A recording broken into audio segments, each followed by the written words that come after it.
tell us your favorite story about Birthright Living Legacy. Well, so there's so many, but my absolute favorite story is a father that we served that was not like the normal group of fathers, because normally all of our fathers are typically married in the home, coaches, pastors, big brothers, things of that nature. But we also serve a version of fathers that are not in the home that have to co-parent. And so my favorite is a young man by the name of Slim. We call him Slim. Okay. And so Slim came in as a young guy, 20, I think he was like 25, 26. And I just remember him coming to the meeting. There's roughly about 25 guys there, 25 to 30 guys, some married 30 years, guys in active divorces, guys that are, raising kids, grandkids. So we have a whole plethora of people in our group. So he's the youngest guy there by far. So he just stops in the middle of the meeting. I want to talk. And so I was like, okay, what's going on? He said, I got a girl that's pregnant and she ain't got no act right. And so I was like, interesting. So we, go down that rabbit hole because, most of us are like, okay, what are you doing? Yeah. And so we get into this conversation where I get to explain to him that you have to be the thermostat. You cannot be a thermometer. What you have described to me, I don't even know her.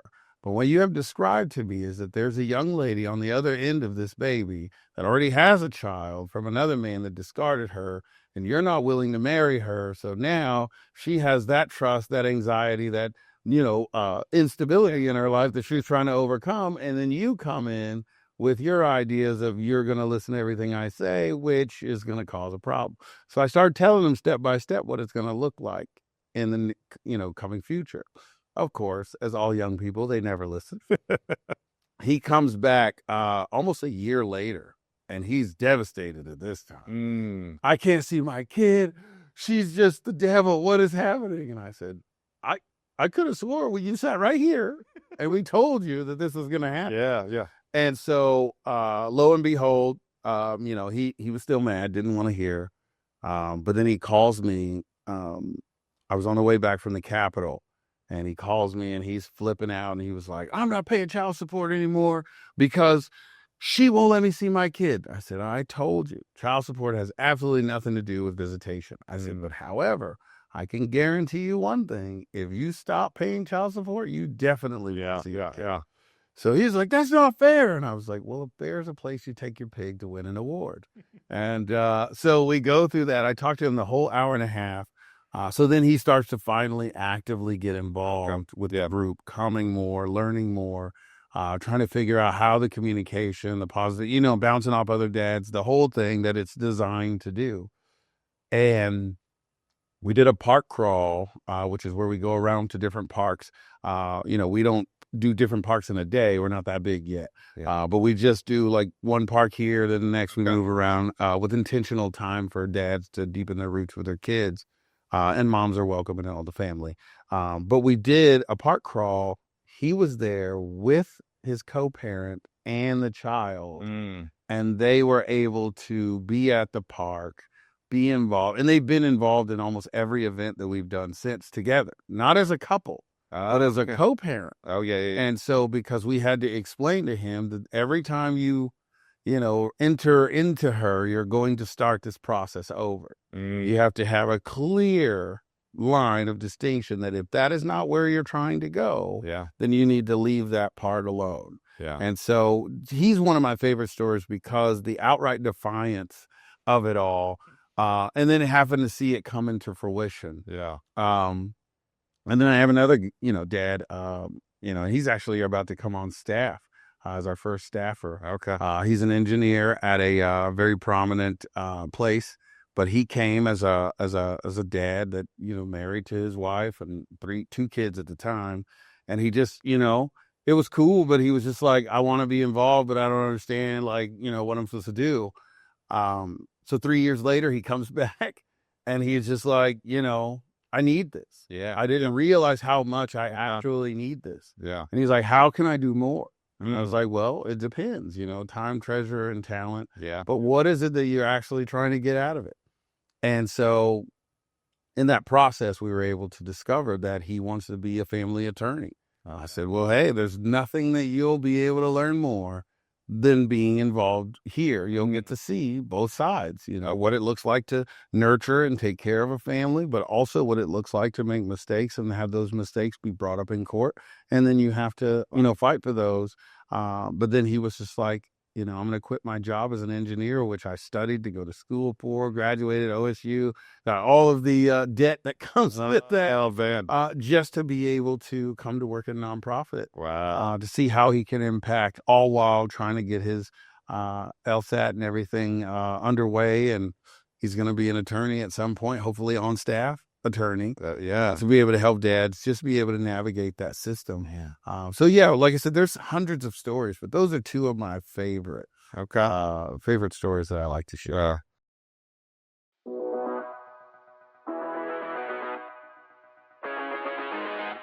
So we have a great conversation today with Marquess Dennis. With Birthright Living Legacy, it's really about fatherhood and what they're doing here in Tulsa to help raise great dads and encourage people to be great dads in a variety of different ways. And so our conversation went a lot of different directions, and you get to hear about his own story and why this is such a great passion point for him. So you're going to love my conversation with Marquess.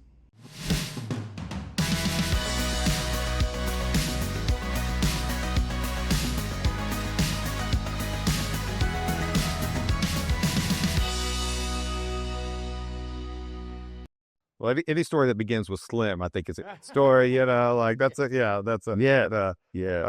good way. So what we're going to be learning about Birthright Living Legacy. And so my first question is, so tell me about the name. How does the name, I mean, I've got lots of questions, but let's start with the name. How did the name come to be? So the name came to be, as a Christian believer, we've all heard the story about, when the blessing was being passed on, and it was sold for a bowl of soup. Yeah. We all talk about what that was and how stupid and how crazy, but I don't think people really understood what the birthright actually is. The birthright is, I tell people in modern days, that is the equivalency as if Warren Buffett says, I'm going to leave you my inheritance. And then now all of a sudden people get it. It's like, oh, wait, what? Yeah. For a bowl of soup.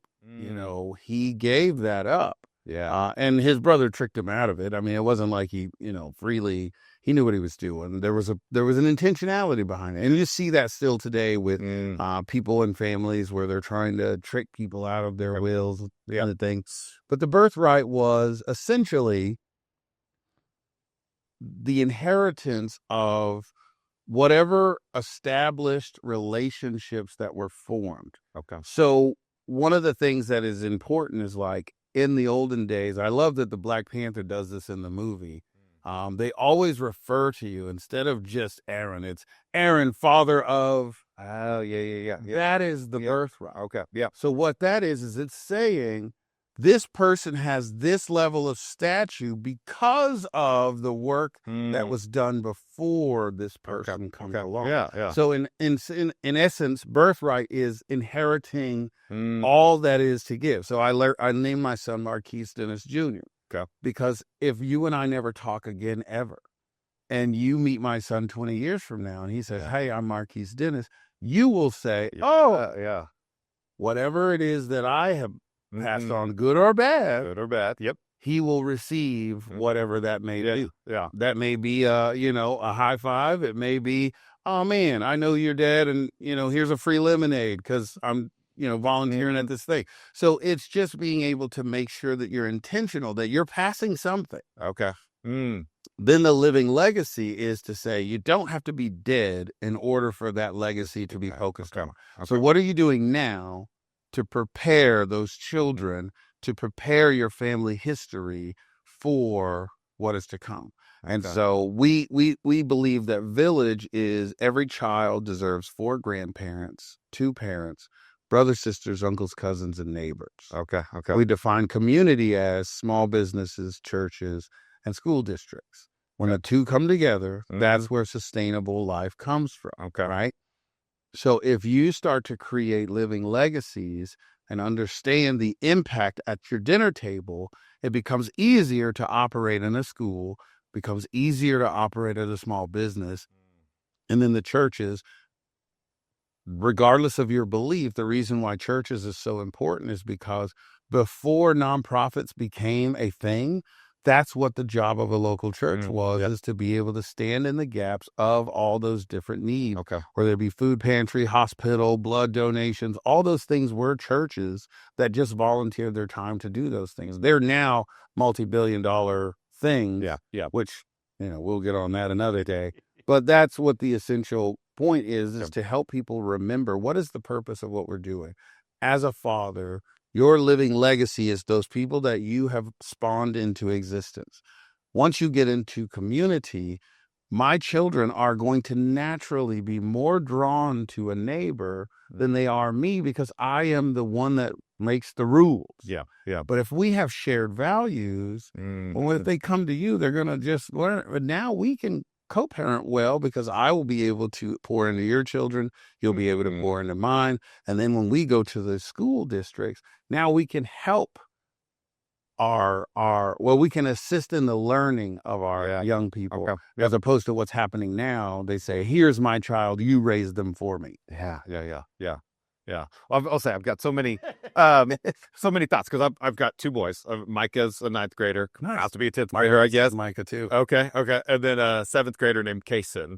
And so I'm on a level of parent, right, dad. I'm on the level of pastor, and then community person. And I do just think, we're passing on intentionally, unintentionally, good, bad, indifferent. Right. And there are times where it's I look back and I think, oh. You see it. You see yourself in them, and that's sometimes I'm so proud, and then other times I'm just absolutely devastated as to what I passed on. And I think that, and so for Birthright Living Legacy, you're passing something on. Correct. You can't do it alone, Correct. or it's way, way, way harder to do it alone. In fact, we're designed for a community, a village, and you guys are going to help people just kind of in that intentionality of how do we pass on the best of us and the best things possible, and do it as a community. Also mitigate as much nonsense as possible. Okay. Yeah. So I try to explain it this way. You got to picture what we do with the community of fathers like a bowling alley, right? So we put up the guardrails. Now, what it doesn't do is it doesn't guarantee you a strike. Yeah. But what it does is it mitigates all that gutter time. Because if you can get the kid to get the ball down there and then gutter, there's still hope. There's still excitement. There's still joy. Yeah. But if they gutter way down here, they may not get out of that gutter. You might have to send another ball down with it. Yeah. And now, you see what I'm saying? Yeah. That becomes a bigger problem. And so that's where we're like, hey, we're just putting up the bumpers to help dads to make sure. Because when you get frustrated, Micah's going to inherently do something that's going to send you to that point, right? Yep. If you don't have someone that you can trust to bounce that idea off of, or say, hey, I have a son that is into these things, and I just can't get them. Yeah. You say, oh man, I remember when my son was that age, and now you're like, ooh, now I know a new feather in your cap or an arrow in your quiver. Yeah. And that's what it is we're creating community. That's all it is. Yeah. It's just intentional community, so that dads have a place where they can fully express themselves, but also learn from one another as we go over best practices of things that you just need to know about. Okay. Yeah. So how do you, let's talk very practically. So how do you all create community? I've heard you mention a couple things. So the park crawl, and you also mentioned kind of there's the group that you meet. So tell me about the group that kind of, do you have a regular meeting group or regular meeting groups? What does that look like? So our courageous meetings are where we go over courageous fatherhood curriculum. It's an evidence-based curriculum specific for us. Okay. It's designed for you to have a conversation, because a lot of the curriculum that I've seen, it comes from a standpoint of, let me stand up and tell you how you should father. Okay. Well, this one is where you sit down and you say, hey, let's talk about something practical. It may be excuses or, intentional play. What does that look like? Why is it necessary? What does it do for you? Yeah. What does it do for the cognitive brain development? What does it do for your child to learn when your body begins, his ends? What happens when you get hurt? What happens when they get hurt? Okay. So it helps you to understand what it does to that child, to teach them resilience, to teach them pain, to teach them, as our football coaches used to ask, are you hurt or are you injured? Yep. And so that's all stuff that's baked into dad. Okay. But if he doesn't know that those are things that you can only provide, mom can't do that, because mom did that during pregnancy. Okay. When the child was sucking all the nutrients out of her and making her have pregnancy brain, she couldn't, there was literal things that were disappearing out of her body going into the child. Yeah. But they were building a bond there. For a dad, that starts here. Okay. If he's not here, Dr. Warren Farrell talks about it in his book, The Boy Crisis.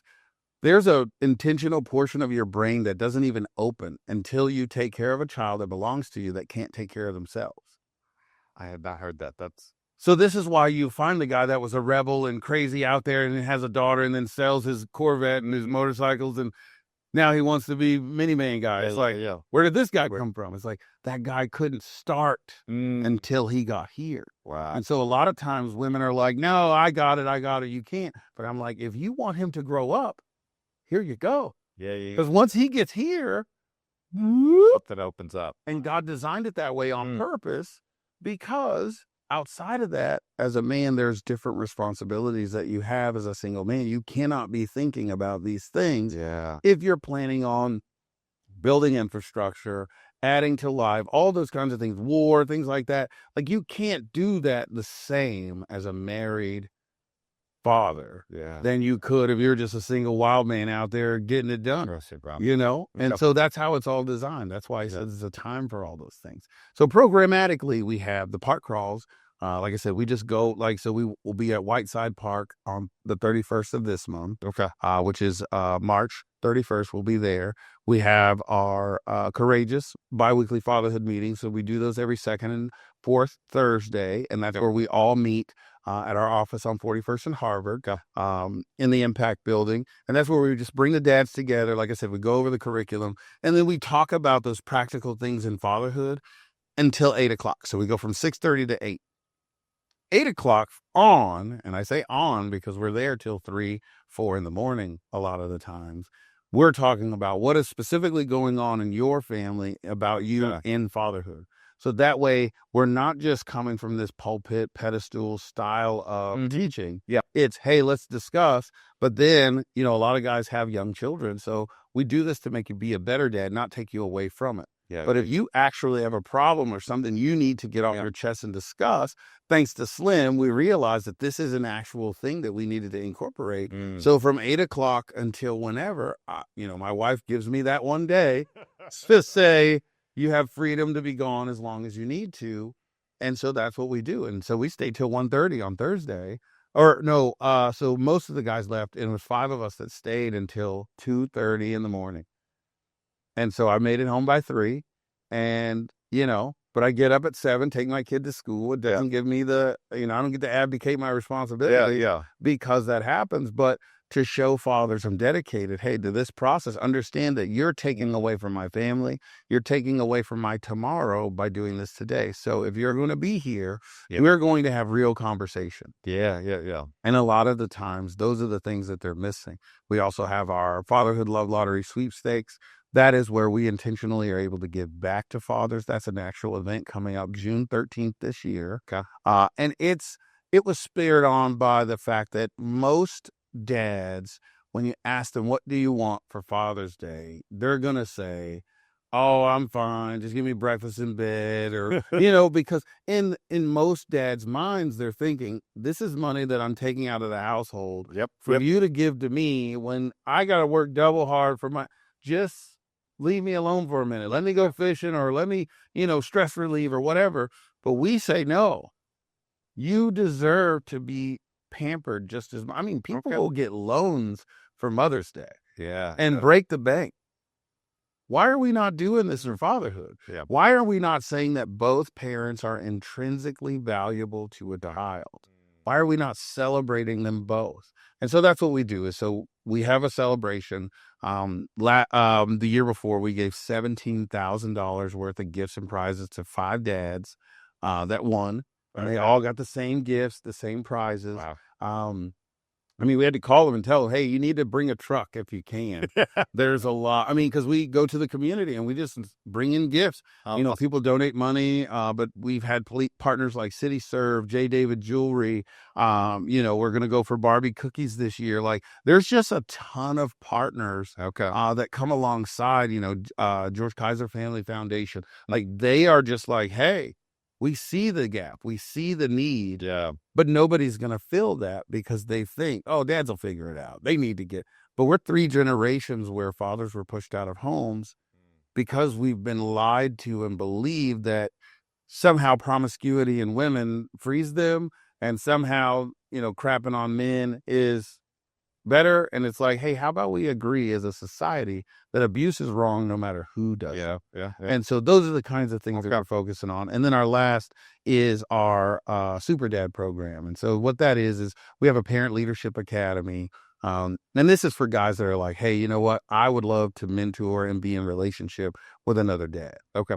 I have roughly about 400 dads that are in our system. Okay. I can't call them. I can't be in a relationship. You can't talk to 400. There's no way. You know what I mean? Like, absolutely. And as a shepherd, you cannot be effective, because this is what builds relationship. Walking alongside is how we get change. Yeah. And so understanding that, we created a way for guys that are really involved, really impacted, but also well aware that their ego has no place. Their dogma has no place, because what happens is, when you're speaking to a man, you can't see the seed. You have to see the orchard, because that could very well change the trajectory of their entire family going forward based on what you're saying. So you cannot be in there flippantly giving advice that you saw on TikTok. You know what I mean? So if you're not investing in your time as a father, like reading and studying and understanding different things that are going on, it's hard to get help. I mean, as you can imagine, in the work that you do, everybody wants to be seen and heard. Yeah. But it's like, hey, you can't tell me the new thing that you heard. You can't be spouting, even though you might believe a thing. It may be true to you about the moon landing. Like, this is not the place to talk about that. Yeah. Do that at coffee. Do that when I'm all for you having your thoughts, your beliefs, your things. But you have to understand the difference between the two, because you're representing an organization that has their trust, that has their birthright in mind, and they're going to pass on what they think is, real information. Yeah. So if somebody's a mentor, like, you're present, it's about fatherhood. It's not about anything else. We're going to do that. How long is that kind of Super Dad Parent Academy kind of thing? So it is, it's structured. So we're in the process, because one of our dads is how we came about this. But one of our dads by the name of Chad Long, guy came in. He was a father that adopted 2 children, 2 ethnic children. They were Hispanic. Him and his wife are white, and they were trying to figure out, like, what is the disconnect? And so it was like, hey, this is why we have the group. We have Hispanic dads there. You can ask, what's going on culturally that you may not be aware of. I can't tell you because I'm not Hispanic. I don't know. So he started coming, got really involved, got the information he needed. DHS ended up not letting them foster, or adopt the kids, because they were trying to adopt. But they gave it back to the birth grandma, who already had like 13 children. It was crazy. Oh, wow. So they were just done with the system after they realized that it wasn't for the best interest of the child. Well, then his wife got pregnant. So then he became more involved and started coming as a dad. Then worked his way into volunteering, then moved up as a board member. So he's now on the board. He's our vice president right now. And so we saw that a maturation starting to happen naturally with other dads. They were like, how do I get more involved? How come? So what we did was we created a process to be able to train them, like a train the trainer, but also helping them to understand all the different facets. Because we do things like parent cafes, and that's where we, bring in other community partners. And we just have a lot of parents from a lot of different places do this cafe model, which is really awesome. strong families, they created this cafe model, and it's, you have a card system where you just read some things off of a card, and then the parents discuss. It's That's cool. really amazing. But we host those. We help train the dads for those. We also have them train during the meetings. We have them lead a meeting. We have them to volunteer at multiple events. So once they then become able to understand how it goes, then we start to pair them up. But it's a natural, organic thing. Like, I can't say, hey, Aaron, you go with this guy. No, it's a natural, hey, as a super dad, your job is to seek out somebody that you connect with. Yeah. Yep. And as you're starting to build that rapport, build that relationship, you're just helping me to understand what are some things that we can be able to be looking out for to help that person out. These are the things that you're kind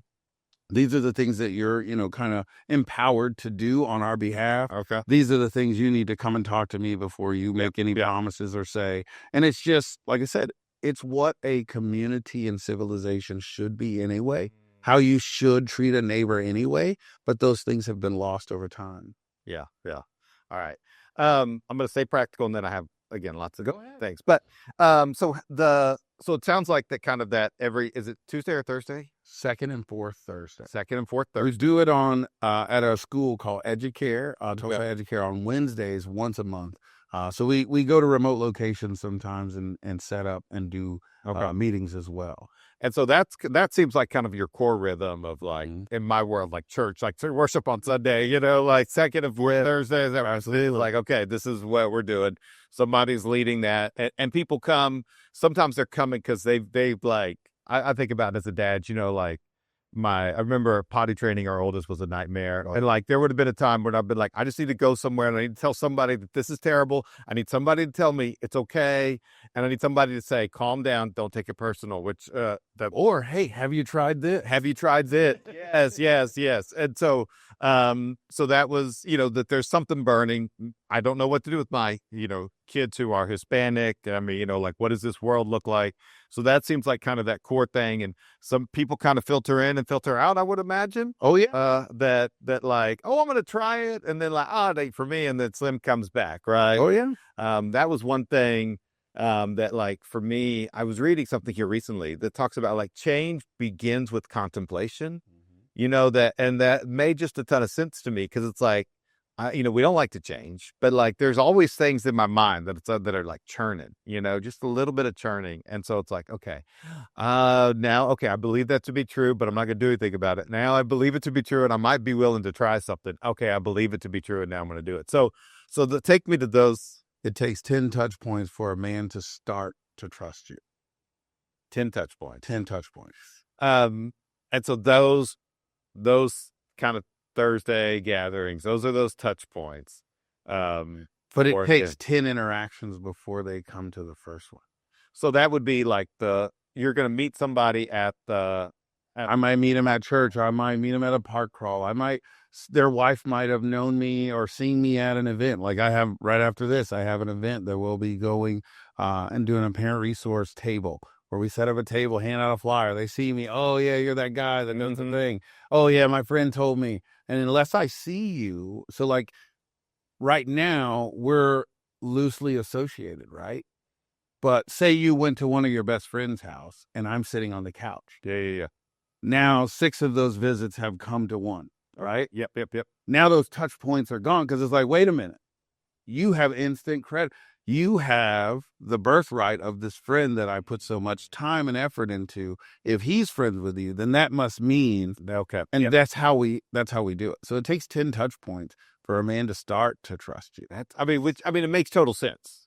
It makes sense, but it just feels like such a big barrier. But so part of what you see for you is, I've got to be out there. I've got to be where people are. And I can't just be in my little office building. I got to be out in the community. This is also why the calls are so important. Because if I'm calling you, if I'm texting you, if I'm checking in on you, now there's this illusion that it's more than a newsletter. It's more than a, hey, just to remind you of it's a, hey, I was just checking in to see how fatherhood is treating you. Yeah. That could take anywhere from 30 to an hour every time. So multiply that by 400. I may not talk to you for 6 months. Yeah. unless I'm out in the community Mm-hmm. and I see you. Yeah. Yeah. And I shake you. Oh, hey, how you been? Oh, yeah, I Mm-hmm. forgot you do that thing. Yeah. Yeah. Yeah. So, because the only people that call are usually the squeaky wheel that needs the grease. Yeah. Yeah. And by the time I get done with greasing the wheels and doing all the, things that it requires for you to actually run a organization, the day's done, and now it's time to be a husband and a father for a little bit. Yeah. Yeah.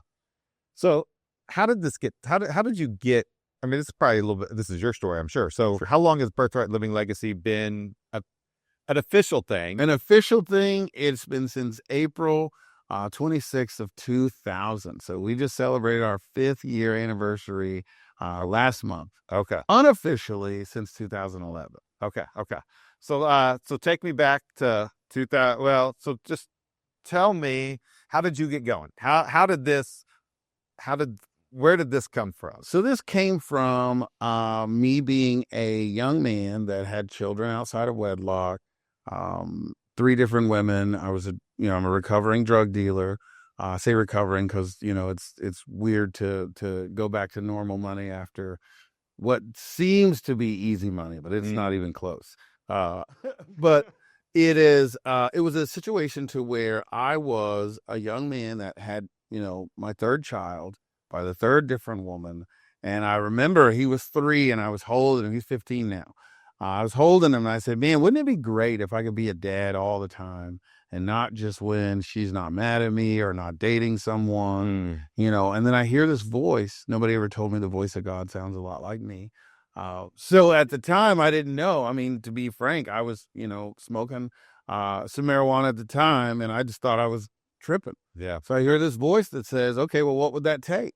And so I had a brownstone downtown, staring at the police station, oddly enough, and the old YMCA building is sitting to the right of me. And I said, we would need a building, something like that, and this is what would have to happen. So I start going through this plan in my head of what it would really look like for the court system to be able to support dads being in a place where no matter what the relationship is like between dad and mom, that dads would be able to co-parent, to get that opportunity to mature, get that opportunity to deepen those roots, but also for those dads that are great dads but don't know if they're doing good, to be in an environment where they're with other dads and they can see and catch things that they're not actually being taught. So this is where the 4 different types of fathers that we serve came from also. Okay. So the 4 are experienced dads. These are fathers that had fathers. Okay. Are abandoned fathers. Now, these are dads that didn't have dads, that had to rely on coaches, pastors, big brothers, neighbors, uncles, things. Experienced, abandoned. Okay. Then we have our supervised dads. Now, these are guys that are going through active divorces or any kind of hurdles where they can't see their child or their baby dads like I was and just don't know what you don't know. Okay. Or there's actual harm that could be given. Okay. Then we have our step-ups. Now, these are the coaches, pastors, big brothers, uncles, neighbors that step in, grandparents, that raise those, those children. Yeah. And so we bring the 4 together so that perspective is always granted, because it's so key in order to be able to get that perspective. People always ask me, how did you go from drug dealer to this guy? And it's always the same answer. I was exposed to a different way. Okay. When I was creating Birthright, I thought the only thing I know is to get drugs at a cheaper price. I didn't know grants existed, didn't know that philanthropic dollars were a thing. I hear about it on TV, but to me, that was like New York, unaccessible dollars for someone that looked like me, that lived in my condition. I didn't know all you had to do is write a grant. You know what I mean? Like these are things that are not common when I was in the process. So when I was trying to figure out what does it look like, we basically, and I say we, because I just sat there for hours and I just figured out like, what would it look like? And I was like, man, what would be great is if we were able to go to a park and like set up, have a DJ, play music. At the time, I was just like, the only way I knew to get people together is like a 3-on-3, 2-on-2 basketball tournament, 5-on-5, something like that. But in a park where there's park stuff accessible, and then be doing like domino tournaments, spade tournaments, chess tournaments, all of this stuff on the sideline, because what that does is now that brings the young people in. Yeah. Because we were going to have father-son, father-daughter teams. That's how it worked. Okay. It wasn't just you could bring your best 10 people. We were going to have father-son, father-daughter teams that played against each other in brackets. And then our halftime show would always be something that got kids active. So it would be either jump rope teams that we would bring in, clogging teams, dance teams where they're not just booty shaking, like actual dance. And then we would give the jump ropes out and whatnot for the halftime show. Then the chess tournaments, domino tournament, those are for the older generations. So the music that we'd play would be, conducive for everybody to have a great time, family time. And then we'd have these businesses sponsor, so that way we could have drinks, food, trucks, all these things. So this was always from the beginning. Wow. And we would go from different parks to do that all over the city. I had a cousin at the time that was a AAU player. And so I was like, hey, this is what I'm going to do, is have you go around recruiting teams in different cities, so then we can do Muskogee versus Tulsa, Omogi versus Tulsa, Oklahoma City, and then do like a big playoff championship. So that way we're always doing this thing. And then always promoting the Birthright Living Legacy Center, which was going to be a fatherhood center where you can come, places like Birthright where you have programming, and then other places that does like other curriculum like 24/7 Dads and On My Shoulders, and like you can access all of that from this one place. But you also have a DHS, an attorney, you also have counseling, so all of these things, like places like Hire Call, where they're doing not only job searches but they're training you, Madison Strategy, like having all of that in a hub, so that as a dad, you can say, you know what, no matter what I want to do, I can go here. So a guy like you're thinking, okay, I don't necessarily need any of those things, but I don't really want to buy a bunch of pottery equipment. And my son is really into pottery. Oh, let's go to the Birthright Living Legacy Center. You can pottery for a couple of hours and then go home. Your weird shaped vase, and you did the thing, right? So, but now you have that memory forever. Yeah. And so those are the things that I dreamed up. And so how do I pay for that? And I had what we like to call a multi-million-dollar dream. That I was trying to fund myself. Luckily, God saw different. So I got busted on my first transaction with the cartel, and that was not a good situation for me. But I spent a lot of time in federal prison, where I got an opportunity to figure out what it is that God really wanted to do. And so, I was like, you didn't need to send me here. I would have eventually figured it out. I'd rather have learned this some other place. I mean, that's always the thought. But obviously, there he is. Obviously, he knows me better than I do. And so I said, okay, well, if I'm supposed to be here, what's the point? And he said, well, when else are you going to have 1,500 men to interview? So I said, oh. So I did. I started it the same way I still start the podcast today. Tell me, what is your favorite part about being your father's son? And based on that answer, I started to figure out what everybody's crime was. Because the controlled experiment was we all had the same outcome. But the journey to get there was very different. And so that's how, when we talk about our fruit bears, it was like, hey, we all produce the same fruit. So what soil did you use? What plant food did you use? Where did, because topography didn't matter. We had people from Utah. It's federal prison, so you got people 500 air miles away. So you got people from Colorado, people from Oklahoma, Texas, all over. How did you get here? Is basically what I was asking, but they didn't know it. Yeah. Okay, so I know so many wormholes. Because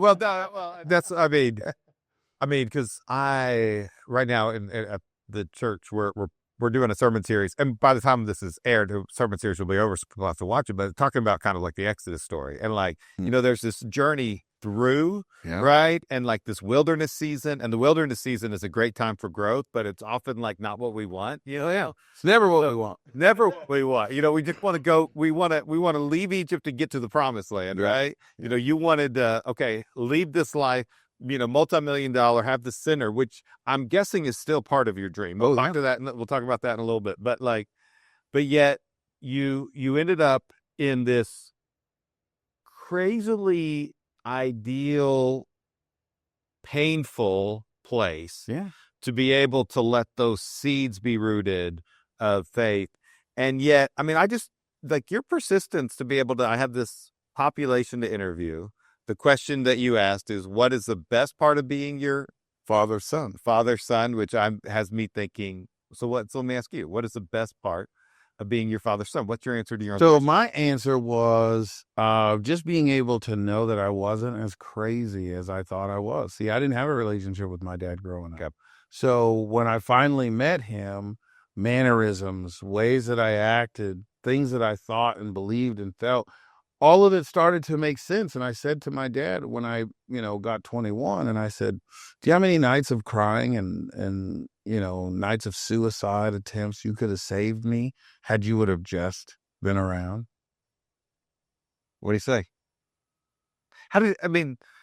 So how old were you when you met your dad? I was 14. 14. I'm assuming by this point in time, you had some Numerous struggles, things. Yeah, numerous things going. numerous things. What was that initial meeting like? It was awful. It was awful. Did you want it? I wanted it. Okay. My mom set it up for my birthday. My 14th birthday present was to meet my dad. I've been waiting my whole life for this. And if you've ever imagined what it's like to take something from a child and promise it to them later, you know that that's all they can think about. Mm-hmm. And it's on this mantle now. Yeah. Well, because I didn't have perspective or context of what an actual father does, I just went based on what I saw on TV, because that's who trained me on what father was like. Now, luckily for me, I had the opportunity to get stuck with a lot of Nick at Night before I was introduced to Homer Simpson and all the other things. So I had this expectation of what I was expecting. I was expecting Dick Van Dyke to show up. I was expecting, My Three Sons and Leave It to Beaver type situation. Yeah. I would have settled for Dr. Huxtable. I was like, obviously, this is how it works. It's the Cosbys, but it was not even close. So when the knock on the door happened, so you're just like, I lied. This is it. Oh, it's over. I'm about to meet the president or my favorite superhero that doesn't exist. And two women walk in, and I was like, what's happening? So one was my stepmom and the other one was my sister. And I was like, what? Did you know you had a sister? She's a little bit younger than me, but what are we doing here? Yeah. Okay. Oh, your dad's at your aunt's house. He's sleeping. You'll meet him in the morning. Come with us. So I'm already floored. I can't even imagine. Oh, yeah. The level, again, from what you've described, this level of expectation. Oh, yeah. And then you still want, at 14, you want to believe, oh man, he must have worked so hard, right? And telling ourselves all these stories of like why he's so tired. Oh, yeah. And so, sorry, go. No, I was just like, there's no excuse. This is absolutely absurd. Why would you send two women to do this? This is crazy. So I'm already... You're devastated. Yeah, I'm devastated. I'm already a man that grew up with no father, so I don't have emotional regulation either. This is the key part. I don't know how to process this outside of feminine energy. That's all I've ever known. So I have to compartmentalize it as a female would. So, of course, my anger and all these things are triggered because I don't have logic yet. Wow. So I then go to my aunt's house. This shadowy figure pops up off the floor because he's sleeping on the floor. Shakes by his hand. I hear a voice, and he says, I'll see you in the morning. And I'll go to sleep. Again, I'm expecting a hug, hello, I missed you, I thought about you. Nothing. Wow. So I was like, so now I'm just sitting in this dark corner like, I could have stayed at home for this. You could have just came to pick me up tomorrow. Yeah. Is what you could have done. Yeah. That would have been the smart thing. Hey, it's a little late. I can't make it tonight. But first thing in the morning, I'm on it. Yeah. That would have then sufficed. I would have been angry, a little bit more depressed. But, hey, what's one more day? What's 6 more hours to be able to have that storybook? Mm-hmm. But it wasn't. and it prepared me for a lot of sadness, a lot of disappointment to come. Yeah. Because again, it was very unfair for me to expect what I expected from him. Yeah. Yeah. Because I didn't realize that the difference between being an actual father and a TV father is a TV dad can solve all your problems in a commercial break. With the nice little music. Oh, yeah. There's music. There's tears. Got right to the point. No vulnerability needed. No, just I did it. Yeah. That's not how that really works. No. And so I had to learn that in the process. You know, I was building a bridge as I was walking on it with no engineering skills. Yeah. You know, so that's what it looked like. And so that's what meeting him was like. I went back to a town called Ada from Tulsa. Tulsa was already a small town. So to be going to Ada, I felt like I was gypped for my summer because there's nothing to do here. Even though, I mean, there's no buses. I mean, we had ozone days in Tulsa. You know, Tulsa's a glorious city now because, you know, obviously this is super podunk. Yeah. So, so I had a very strange beginning to my relationship with him because my expectations were unmet. I thought when we got back to his house, he was going to line up a Frisbee, a football, basketball, and we were going to do all the things. Yeah. Hey, let's make up for lost time. I'm sorry. Instead, I got hey, I'll see you at lunch. And he went back to work. Came home at lunch. What did you do today? I mean, there's nothing to do here. Oh, sure there is. Dishes, vacuum. Excuse me? Oh, yeah, it was awful. It was awful. But I didn't understand what he thought I should have already known. And so we both had unmet expectations because we both had uncommunicated expectations, which is premeditated resentment. And so we had to live there. Okay, so you said unmet expectations. Uncommunicated expectations are premeditated resentment. Okay. That's really good. I'm going to be thinking about that. I mean, like, I'll be thinking about other things, but it makes so much sense. As I just think about, like, when I do counseling, you know, for like husband, you know, for premarital counseling, I just say, I try to get that out on the table. I'm like, okay, what are your expectations in a husband? What is your expectations in a wife? I let them go, you know, a little bit. And I'm like, now it's like, just drop that. Cause you know, like that, okay, that's not going to be helpful, you know? One of my mentors, he said, you know, lower your expectations, raise your commitments. That's his saying for marriages. And so anyways, so you all had these and you didn't, and I'm guessing your dad didn't have the emotional tools, other such stuff to be able to process his own thoughts. He was an orphan. His dad died. Well, he wasn't an orphan, but he was abandoned by his father because his father passed. Okay. His dad died when he was about, I want to say 13 or 14. Okay. So he didn't get the fullness of. So here you are.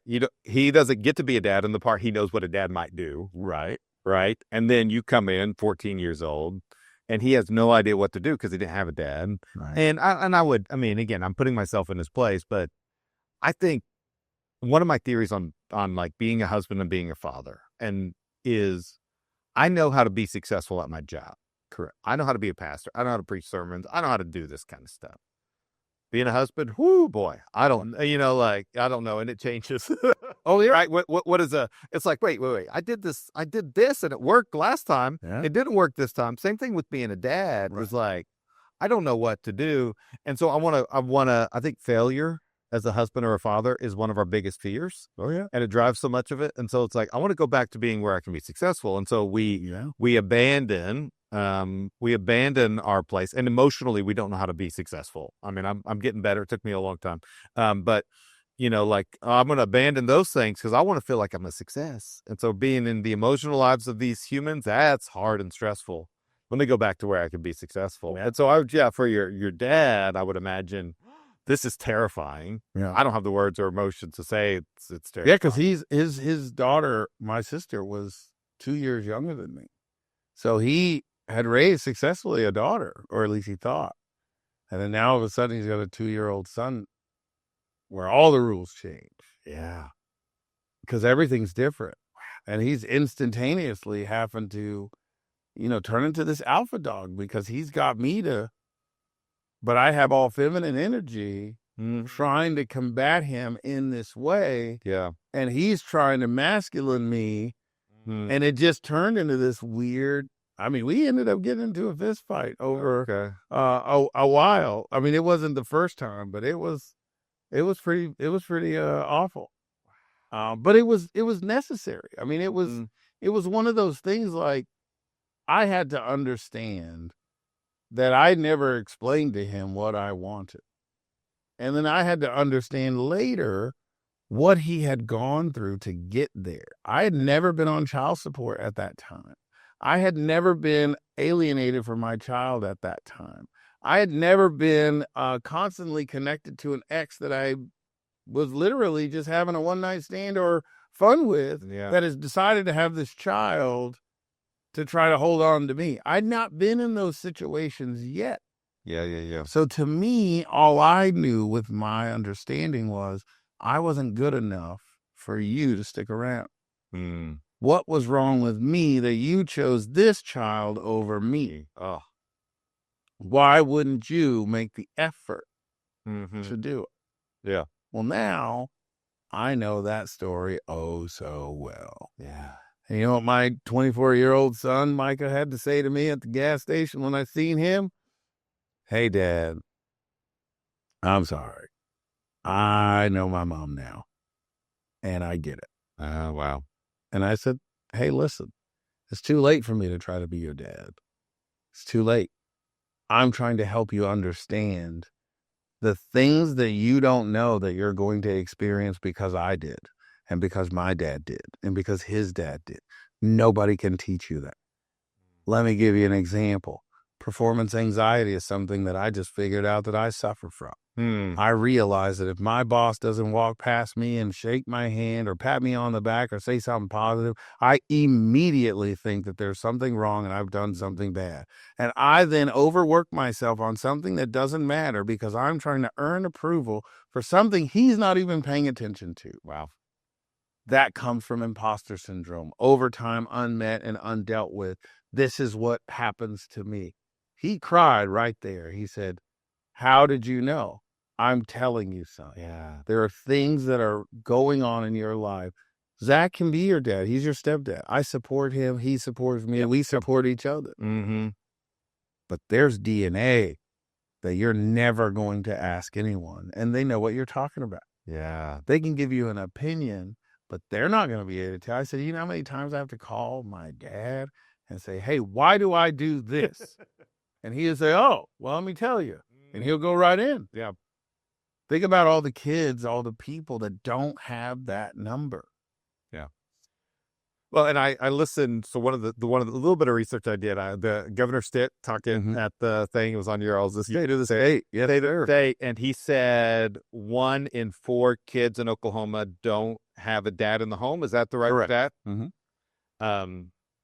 Which is, I'll give you a little bit more crystal clear. Okay. There's 36,204 children in Tulsa that sleep without their father's protection tonight. 36,204 kids in the city of Tulsa today. And so that might, and that's a variety of circumstances, right? They may be foster care, they may be raised by a single mom, single grandma, whatever it might be. Dad's passed away, whatever it might be. But that's where we need the step ups. We need somebody to do that. Or, I guess probably, I wonder the courage it would take, even the courage your dad had. This is what I'm kind of thinking about. After 14 years of failing you miserably, right? Like the worst, it's one thing, hey, I got too mad and I yelled at my kids, but at least they were there to get mad, right? We all have our own faults and stuff. But like the courage, how courageous is it after 14 years to come into somebody's life or to admit that, to have that courage like a Slim all the way back at the beginning to be like, I was wrong. Am I onto something? Does courage matter of like stepping up when This is why it's called courageous. Okay. This is why it's called courageous. It takes courage. But if you don't understand currency with people, you don't understand how relationships are built and maintained, then it makes it hard for you. And if you're not equipped with that information, you got to kind of fumble around to try to get it. Like you said, may work over here one day, but it won't over there. Yeah. You know, as a single man dating your woman, dating your lady, this can fill her cup right away. Yeah. We know as husbands, man, you might as well be pouring that right into a grate. She don't care. Yeah. None of that matters. Yeah. But they don't tell you what the new formula is. Mm-hmm. But if you know that I am the thermostat, I set the temperature, she checks the temperature. Mm-hmm. I am the visionary, she is the prophet. Okay. I understand that God gives me the vision, I cast the vision, and she is going to hold me to it. Yeah. If I understand that, well then, as Dr. Miles Monroe says, now I'm not going to be calling it nagging. I will call it prophesying, that she's keeping me on task. Yeah. And this is the thing, is that if the purpose of a thing is unknown, abuse is inevitable, right? If the purpose of a thing is unknown, abuse is inevitable. Okay. If I don't know what this phone was created for, yep, I could hold the door open. I could scratch my back with it. I could use it as a paperweight. That would be an abuse of this phone. Yep. Because it's misuse. Mm-hmm. Abnormal use is what abuse means. Okay. Now, if I know what it's for and somebody has shown me even the minor functions of how to use it, I will not get the fullness out of it. Yeah. But I will be able to actually utilize it for its purpose. How many men do you know can articulate can you even articulate what it is that you are created to do as a father? And guarantee you probably can't.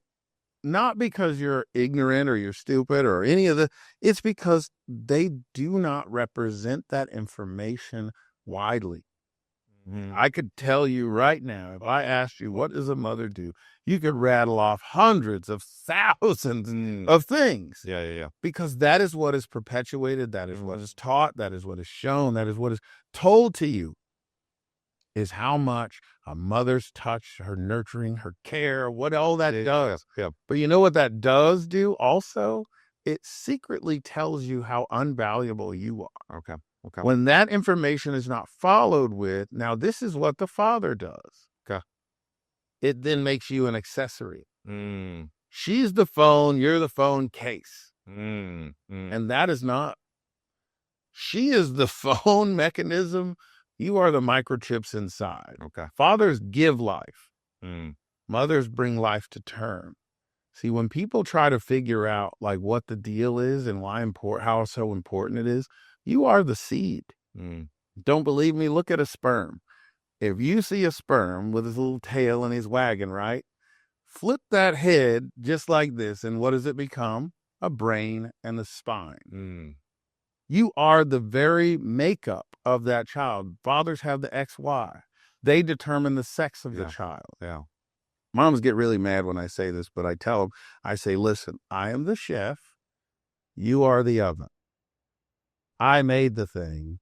You just cooked it. And that's great because both are necessary, absolutely vital. I couldn't do it without you. You couldn't do it without me. So how about we agree that both of us are very important? So, and this is where, I mean, I think it's fascinating. I think our light's still good. It's just, I don't know. That's pretty cool. I think in our society, pop culture, the aloof father, the kind of the absent father, the aloof father, the dope, are all part of it, and then we have, and so these like holistic fathers are missing, right? I mean, in there, and so that's part of the gap you're trying to see. No, they're not missing. They're not missing. What people don't understand about Homer Simpson was a super great father. He was dopey, but he was present, Okay. kept a job, always provided for his family. Okay. His personality was off. Okay. Okay. Al Bundy, every day, went to work. The disrespect that took place with them was what worked for their relationship, Okay. because that's how they showed love in their dysfunction. Mm-hmm. Because if you watch it now, you'll see how they team up against Marcy all the time. Okay. How they team up against other players. When the pressure is on, Peg knows exactly what to do, how to do. What we are forgetting is we are seeing inside their home. Inside the home, the version of you and your wife that everybody does not see is very different. Yeah. Same with me. Difference between me is I live out loud by expressing to the dads that we serve, this is what actually has happened. This is the fight I got into on the way here. Yeah. Yeah. You know what I mean? I can call my wife on speakerphone. She'll tell you that we're in it right now. Yeah. But I do that so they understand that was an internal view. Okay. When we go outside, though, there's no other person that has my back more than her. Yeah. My wife knows how to respect me in public. She may be holding on to something till we get home because I don't appreciate the way you said that or how you did.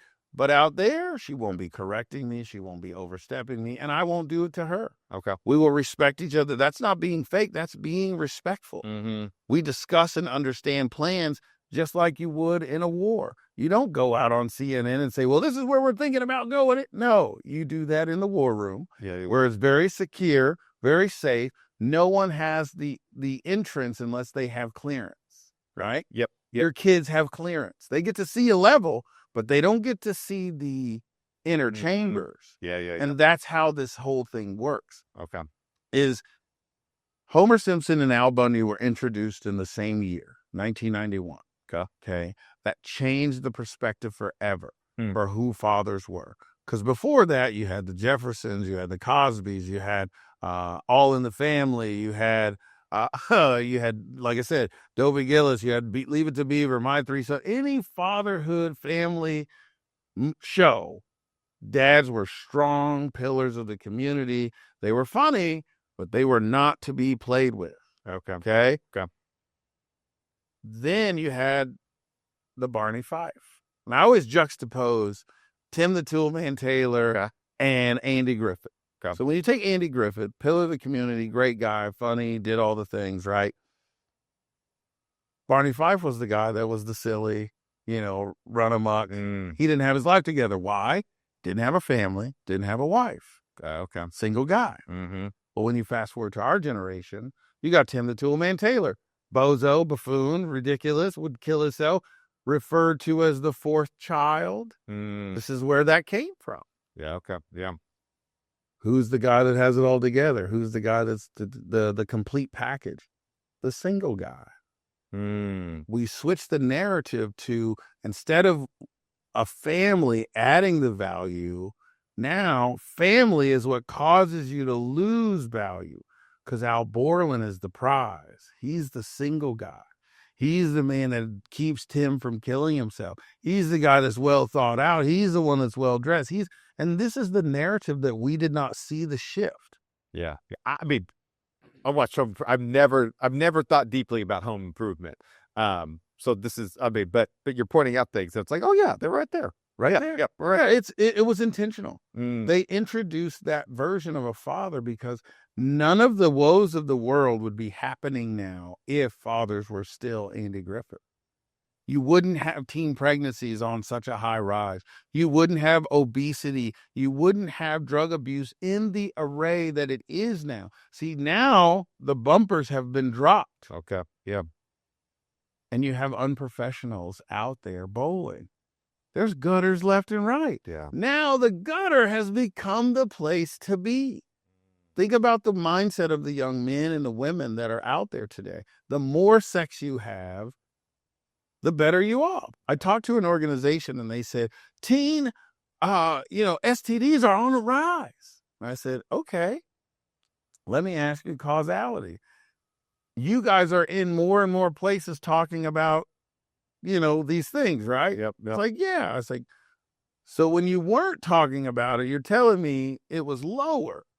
But now that you're promoting safe sex, now it's out of control. But when we were promoting abstinence, it wasn't out of control. No, that's just that, conservative rhetoric. No, that is actual facts. Yeah. When you talk about dangerous things as if they are easily whimsical, of course I'm going to do it. Of course I'm going to try it, especially if I've done anything sexual and now you just told me it's okay. Why wouldn't I keep going? It's fun. It's amazing. It's incredible. But it's like driving a Ferrari. If you're getting speeding tickets in a Hyundai, why would I give you a Ferrari? You're going to die. Yeah. And that's where we are as a society, is we've taken fathers, dumbed them down, made them to be seen as incredibly useless. Unless there's, an immediate threat, then they become manly men and want to fight and do the thing. But then that's the only version that we show. Okay. We show masculinity is the only way to be masculine is to be, fighting and doing a bunch of nonsense that if you're a mature man, you're not going to be doing anyway. Yeah. If I have to fight you, you've harmed my wife or my children or my breadbasket in a way that is absolutely worth me letting you understand it physically. Yeah. But I don't know how far that's going to go. So I have to restrain. As Dr. Jordan Peterson says, the virtue is not being weak. The virtue is being powerful beyond recognition and being able to control that. That is where the virtue is. Yeah. But if you're just weak, that's not a virtue. You're just weak. Yeah.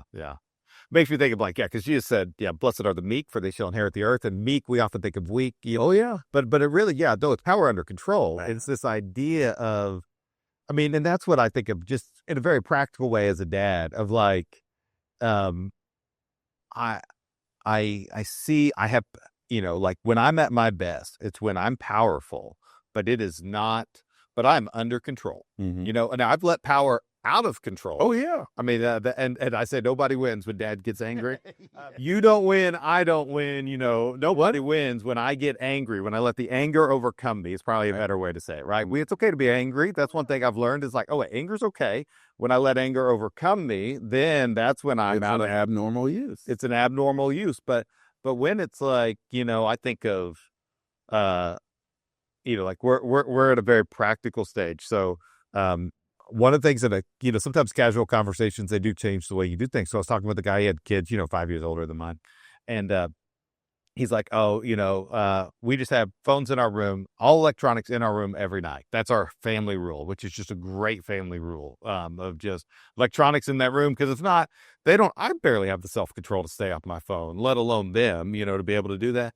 And so we have that rule. And so there's a time in which our boys are supposed to put their electronics in our room. Well, one of our boys, as boys are prone to do, girls are prone to do, as kids are prone to do, just a little bit later, a little bit later, a little bit later, a little bit later, which means he's going to bed later, which also means I'm going to bed later. My wife's going to bed later.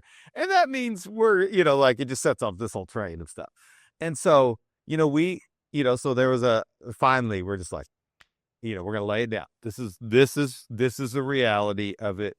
But we didn't do it that night. Yeah. It was that next morning when we were saying, okay, we've seen this being breached time and time and time and time again. And we're not happy about it. I'm not outrageously unhappy. I'm just saying, as we're saying as your parents, and I'm saying as your dad, this is not okay. And this is what we're going to do. So completely under control, but firm, a little bit of graciousness in the midst of it, of like, hey, we're going to try this for a week, see how you do.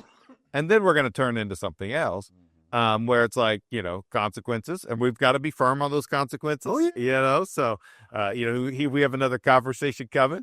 He won't like that, but that's okay. Yeah. Because it's a part of being a dad is like, I'm not going to be your favorite person today.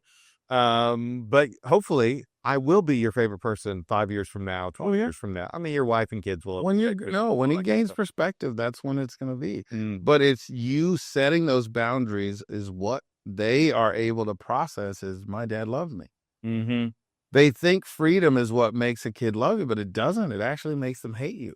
Why didn't you care about me enough to put boundaries in? Yeah. And so every time we reluctantly allow our kids to do things, it creates a unstable life for them.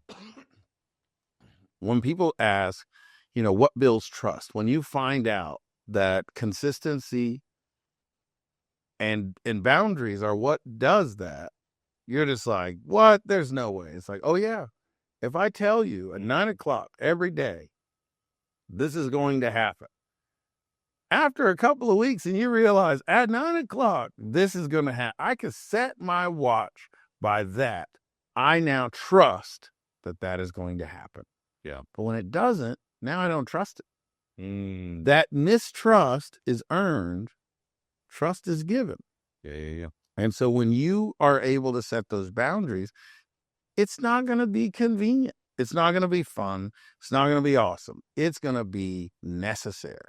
And later they will thank you for it because they will say, it used to drive me nuts, but it made me have to prioritize myself. And now in this job, I see how deadlines are, you know what I mean? Like that stuff always comes back to, man, and you get to take the credit like you were doing it to instill that value. Yeah. When really I was trying to keep you off of porn sites. Yeah. You know what I mean? Yeah, absolutely. But it's a byproduct. Mm-hmm. And that is the best part, is because when you're doing things that are beneficial, that are healthy, they will beget great other systemic, wonderful things that you're instilling over time. Yeah. That's why you can't feel about it. It's like, no, this is what you're doing because I said so. And it's also going to be the best thing for you, but you'll also learn all these other things in the process. But I'm not going to explain all that because you need to be caught, not taught. I'm just telling you about this thing because this thing is important. Yeah. People can only remember 3 things.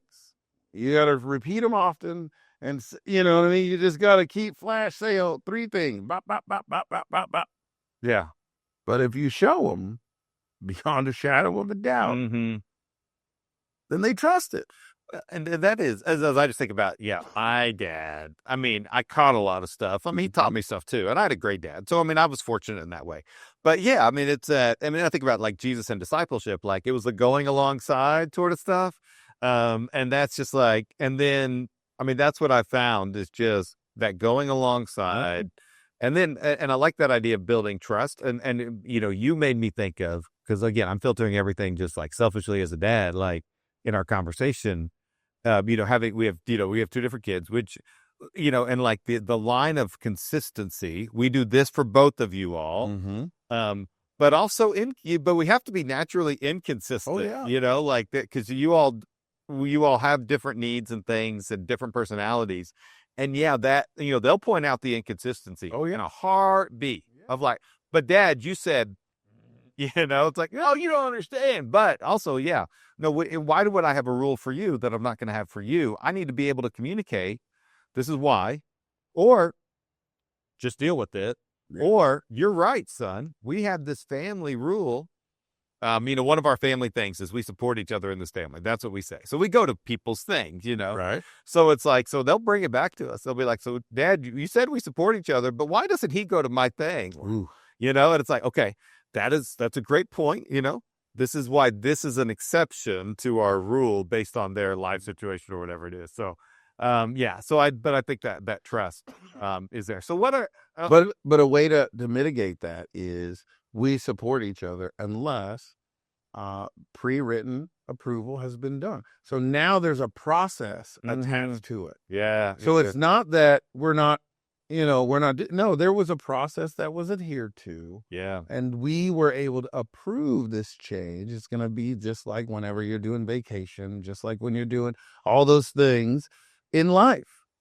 There's a process. You told me on a Thursday, it happens on Friday. That is not within the process. Yeah. You should have told me on Monday, at very latest Tuesday, that this is happening on Friday in order to even be considered. Well, we have this, for any major purchase, you're supposed to write something out, do a paragraph or something. Right. Oh, my kids hate that. Oh, yeah. So much. And I'm like, but I've got some super practical dad questions for you. So, sure. See, I'm going to be grading ourselves, but like, how do you help a dad know when to get a kid a cell phone? Ooh, that's my favorite question to ask. Okay. Favorite question. You want to know the number, the answer? I want to know your answer. I'll tell you the answer. There's an actual answer. The actual answer is whenever you and your partner decide. Okay. The reason is because, again, everybody's situation is different. You might have a kid in AAU basketball. The reason I asked that question in the group is because when you ask several different fathers, now you have several different reasons that you may not have thought about as to why. This person may say, hey, I need to know that regardless if that school is not on fire, you're at this place at this time when you say you're going to be, so you don't need a phone because I need to be able to trust you. So when you get a car, I can. Yeah. Well, this person may say, well, my son or daughter walks home from school and I need to be able to make sure that they can walk and call me because there's nobody there when they go home. Mm-hmm. So the responsibilities are different for everyone. Yeah. Then there's the matter of how much access do they get? Are they just getting flip phones that make phone calls, or do they have full access to internet devices that can absolutely corrupt and destroy their brain? Yeah. Those are the kinds of conversations that we have around that. But whenever you and your partner decide is the best time to have a cell phone, there's not an actual number. But they do know that if you give a child a cell phone or a tableted device before the age of 5, you stunt growth cognitively and in their brain. Yeah. Have you read The Anxious Generation? Mm-mm. Oh man, it's so. Sorry. No. I wish I had some water for you. No, you're good. So yeah, this book, Anxious Generation, talks about how once the iPhone came out, we have created a lot of anxiety with girls, a lot of anxiety. I mean, there's different things, consequences, and the boys' access to porn, and I mean, girls' access to social media and other And porn. and porn. Yeah, all these things, and just how we've created this anxious generation. His recommendation is no phone, I think, till like 13 or 14, no smartphone till 16, and no phones in schools, which I'm so happy we're getting no phones in schools or working in that way. I'm not the fact that was even a problem. Yeah. I mean, I just think, so we have our 15-year-old had a phone. We got it to him when he was 13, but we had a specific reason based on our life situation. Our other one's about to turn 13. And so I think he's about to get one. He's pretty confident he's about to get one, but he gave us this like amazing like presentation. He dressed up for it. He went through this whole thing. Why? Because he knew that we would expect that he has to be thoughtful about these kinds of things. And then we do have these limits of like, hey, if you got limits on all these things because we don't want you to have access to all this stuff. Come on, knowing that your son does a presentation, knew to get dressed up, knew to be prepared, to be able to have his why, when, and what are the benefits. Like, what job is he going to go to where you're not going to be confident that he can handle himself? I mean, I was so proud of him. And I just thought, sometimes I feel good about what we're doing. Other times, it's like, oh, what do we do now? But this was like, for us as a dad to be able to and my wife, for us to be able to say, hey, we're doing this. Mm-hmm. He felt confident. Right. And what's interesting, again, just about my two boys, is my oldest, he's our performer. So he's the one who, he doesn't mind being on stage. He's in drama, all that kind of stuff.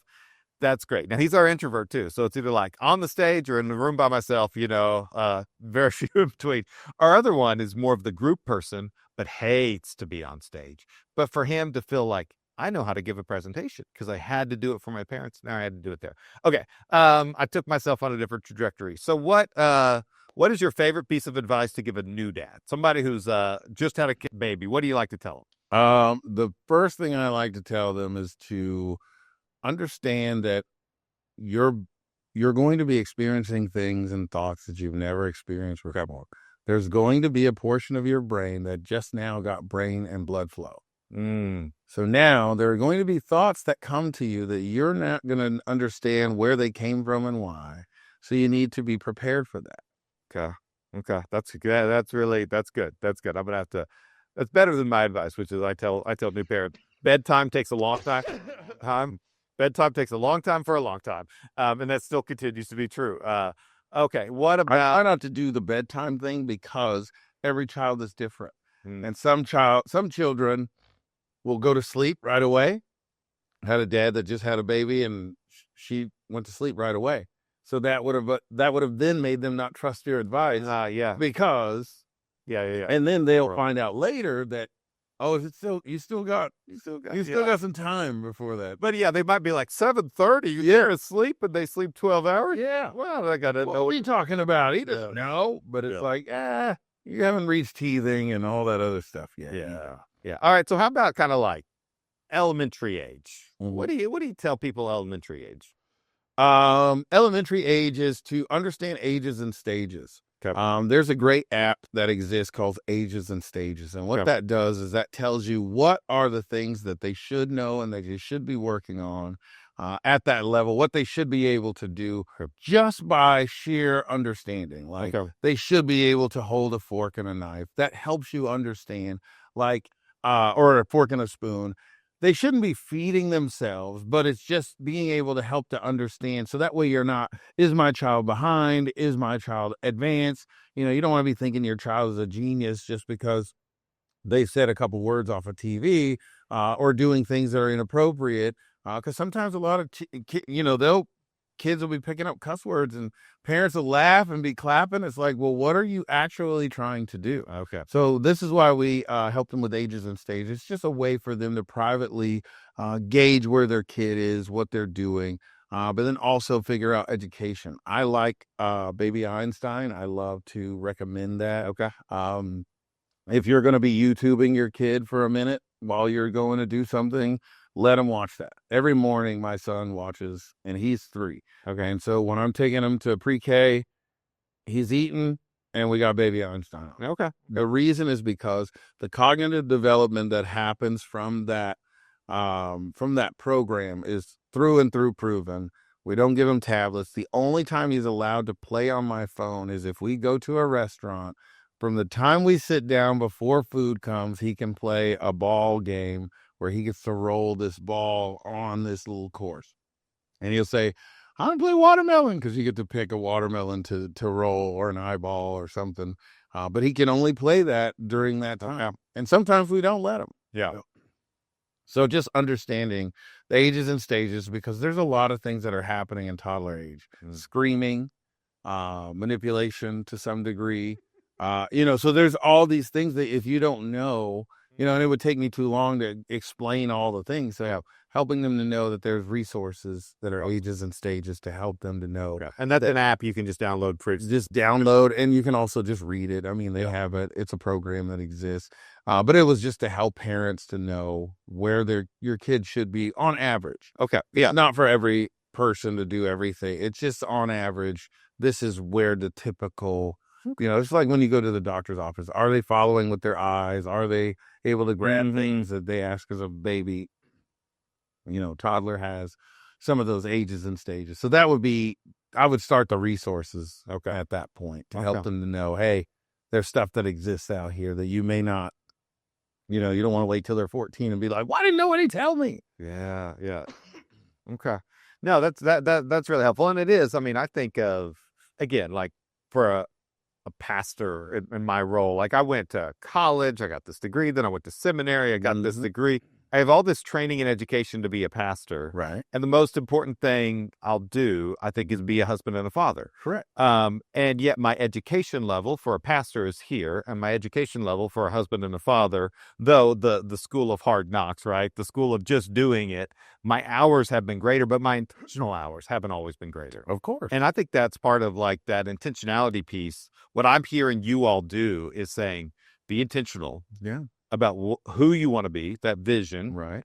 As a dad, as a co-parent, as a husband, whatever that, all those things, whatever that piece looks like. Because father, I mean, in all those aspects, we do it in all those aspects. That you have a vision of who you want to be, and that's got me thinking. Like, could I articulate? I have these unsaid things, probably. I've got some said things. We support each other in this family, right? But like, there are a lot more unsaid things than said things, and I wish now. And it's not too late, right? Like, who do I want my boys, who do I want to be as a dad? And that's what I can control. I can't control who they become. Exactly. I can control who do I want to become as a dad? What are the priorities we're going to say of like, this is, and in this season, again, for me, 7th grader, 9th grader, That's what I want to do. So what you want to do is set the expectations of who you want to be as a father. That's the vision for yourself. Okay. And I have a creed that I read every day that helps remind me of what matters to me. Okay. My wife has her own of Okay. who she wants to be, how she wants to be. But you need to create a family values, if I will. It's not so much of a creed. It's like you're just saying, hey, these are the things that are valuable to our family. Mm-hmm. We support each other. We, eat dinner at the table. Whatever that is, you just set your 5 or 6 to 10 things that you do and post it somewhere in your house where everybody can see it. Mm-hmm. If you start doing family meetings or dinners, something that you do consistently.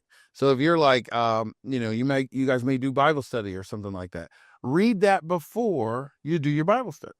Do that before you eat dinner. You sat down, do that before you go to bed at night, whatever it is, just instill those values. We're integrists. And I learned this from other dads where Drew Files is a big supporter of mine personally and with the organization, but they have a coat of arms and everything that they created and their kids, now pass it on to their kids. And they have a Files family, like a creed basically that they read. And this is the structure of how so now their disciplines are not disciplines and they're all haphazard. It's, are we in this moment being one of these values? Because if we're not, then that means that we're not acting out who we said we are. Yeah. You see what I'm saying? Mm-hmm. Hey, I want to go to this other thing. Okay, so your brother has a thing. Is that living out one of our values? Yep. And if it's not, is this going to put you in a place that is worth you sacrificing this for? Now they're making a decision, which is teaching them critical thinking, which is not going to happen anywhere else. If you don't teach critical thinking at home, it is not going to happen in school. It's not going to happen at work. It's not going to happen anywhere. It's going to be expected. Yeah. But nobody's going to teach them. Yeah. Well, and I even think in an AI world, they're going to be done with that thinking soon. We really have to give opportunities. One of the things, again, just an interesting experiment that we did after reading The Anxious Generation was like, we don't live far from a neighborhood Walmart. They can walk to a neighborhood Walmart. So it's like, all right, y'all are in charge of dinner. Here's some money, go.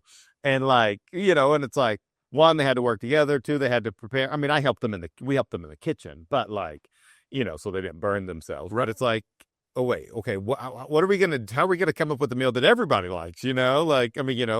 Whose voice matters most? I mean, all that kind of stuff, and just like, and my youngest, this was last year, and he's like, "We gotta cross a busy street. Like, you'll be fine. Be careful. Like, don't just run across the street. But they got crosswalks for a reason. You got crosswalks for a reason, and but." That's giving them something to critically think of. And that's, I think of, parenting is so wild because, you can be a helicopter parent, right? Mm-hmm. And there's people who are helicopter parents for reasons that, they've had a tragedy or something in their own life or whatever it is. And then you've got these absent or distant, either emotionally or physically or whatever it is. But yeah, how do we develop these skills that are going? And that's part of what I just love about you thinking is like, who am I trying to develop, right? Like, okay, we want to develop somebody who's got critical thinking ability. We want to develop somebody who can do presentations. We want to develop people who, that kind of stuff. Parenting is the only profession that people go into with 0 training and think they're experts. 0. Yeah. I would say if they're lucky, they took a birthing class, right? But that's just for the birthing, right? That's just for that process. That's not anything to do with parenting. Well, and that's what I think of. When I do like premarital counseling, I'll meet with a couple and I'll say, the reason they chose me is they need somebody to do the wedding. Mm-hmm. And I say I don't do weddings without premarital counseling. Absolutely. And then I say, okay, like I don't really care a whole lot about your wedding, but like I'm good at weddings, so like don't worry, I'm not going to embarrass you. I care a lot about your marriage, right? Because the wedding will last a day, and the pictures, they'll be on Facebook for a while, but you have new pictures, the marriage is a long-term thing. And I think and parenting too is just, as a church, we talk about, that we want to reach the next generation in part because it makes decades of difference. We want to reach the 70-year-old too, but we know that the 70-year-old, their lifespan is different. And but if we can reach a 5-year-old, we're helping to transform their adolescence. We're helping to transform their young adulthood, which is wild, right? And then, and then the generations and the generations and the generations. So we want to make decades of difference. But let me show you the cheat code. Okay. There was this guy that came along. I believe his name was God. Oh, yes.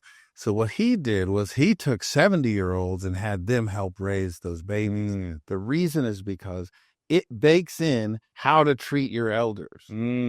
It makes the grandparents the curators of their own family museum. It makes those children understand how we got to where we are, what we are, and appreciate listening, all while the parents are interacting. So then they get the baked in understanding of, why is my dad this way? Oh, because you taught him. Now they understand generational process. So this is where the problem is with most places. Most places focus solely on the children, but those children have to go home. And if those children are in homes where they don't know what to do, everything you did on Sunday will wash away by Monday afternoon. But imagine this. You have a sustainable living structure where you have 4 grandparents, 2 parents, neighbors, brothers, sisters, uncles, and cousins that visit the local church, that go to the same school districts, that also run the businesses in that hood, in that neighborhood. Now, when grandpa tells you something, you can prove it because dad is going to double down on that. But I didn't want to ask dad, so I'm going to ask my neighbor. The neighbor is going to double down on the same values. So when I go to school, they're going to teach the same things. This is where we run into the problem. Yeah. The kids have way too much access and they have way too less connectivity. They're not being touched in an appropriate way. They don't know what 12 seconds of a hug will do to them. They don't know what being able to sit with an elder shoulder to shoulder with no words being spoken and still be able to create a bond. They don't understand those values. So that to them, it's no wonder why the what do they call it? The adult daycares are on the rise.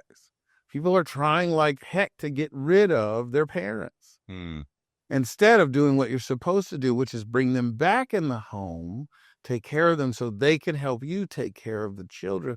They get to then see what is in store for them that's coming when you get old. Yeah. And those generations continue and this mechanism works. Now, grandparents are out of the home. Fathers and mothers are just there systemically, what we like to call the boyfriend and girlfriend crisis. I wrote an article in the Tulsa World about this, that we're making marriage decisions with no commitment. So when you know that if any day, at any moment, I could leave, like just imagine if you hired me for a job as a contractor, but there's 0 clauses for me to leave and for imagine how our relationship is going to be. Oh, yeah. It's very performance-based. You're going to be very scared to critique me at any given moment. I'm going to be scared to critique you because you might cancel my money. You're going to be thinking, I'm one step out, so that means I'm probably talking to other businesses and other churches on the side. Now you're feeling neglected. You see what I'm saying? Yep, the anxious generation. It's because there is no comfort from the generation before reaching back. There is no security of being able to know, hey, I don't have to send my kids to a daycare because our grandparents are old enough to need to come back home. No, grandparents are like in their 40s now. Yeah. What? They're still working. Yeah. They're not 70 years old anymore. That 70-year-old's a great-great-grandparent on Earth. Yeah. And they have 0 probably connectivity to those kids. Because any wisdom shared is seen as, hey, you're overstepping. I know how to do this. I read this book that said, and that's what we are. We are the information generation. I was talking to a doctor yesterday. He said this is the first time that people believe TikTok more than their doctor. Could you imagine being a doctor going in and trying to explain to a patient a thing, and they're telling you, I read it on TikTok or on WebMD or whatever resource? Then it's like, well, why are you here? Well, I just need you to write me this prescription because I'm self-diagnosing. And I would say that, I mean, that this information generation, which I love that way of thinking, it's true with doctors. Mm-hmm. It's true with pastors. Right. True with parents. Oh, yeah. And that, just thinking from a fatherhood, why is it? I mean, and I experience the same thing for myself. So that's why I'm wondering is why am I resistant to, like conversations about fatherhood? Why am I naturally defensive, whether it be from my parents or, my in-laws or my whoever else? Do the one thing that nobody is trained to do. You have to admit that you don't know it all. Nobody wants to do that. Mm-hmm. Ignorance used to be celebrated.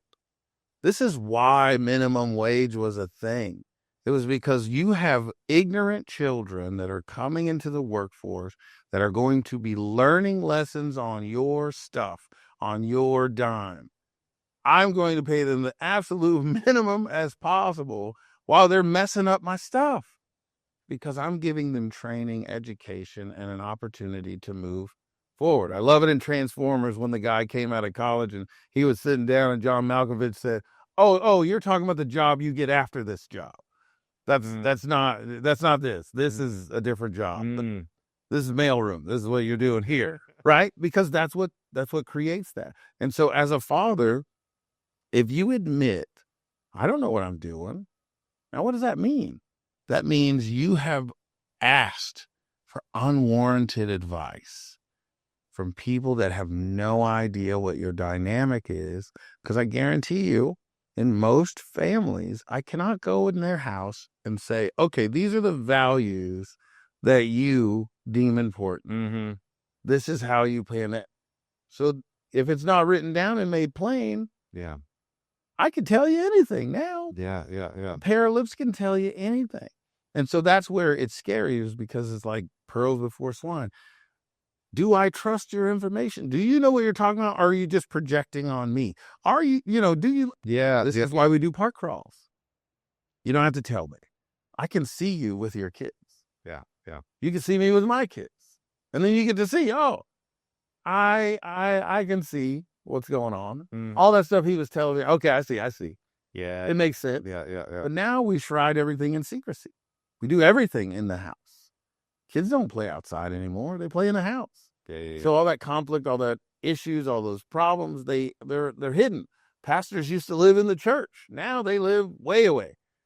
And they just drive in, because then you'd have to see I'm a normal person. Yeah. Yeah. I mean, I love this idea of reclaiming ignorance as a gift. That's a gift. And to be okay with, because I like to know things. Yeah. And then, but again, information is immensely accessible. Every 4 seconds, the internet doubles. 4 seconds. Woof. And again, AI, I just think makes it, Oh, yeah. Because I could be like, hey, give me the advices if you're such and such or such and such. And so information, I mean, there's a big gap between information and wisdom and relational, like that critical, let's help to unearth what is there and what you desire and what is healthy and whole and right. and good and why this is a good rule, but you're an exception to this rule, and this is why, and we know that. But it's not a rule. It's not a rule. There's hey, this is a best practice. Okay, I like that. Because if you make it a rule, then now you're telling me the rules mean nothing. But if I say this is the best practice, that, kids with blonde hair must get these haircuts, that's just what most of them do. Doesn't mean that all of them will. Yeah.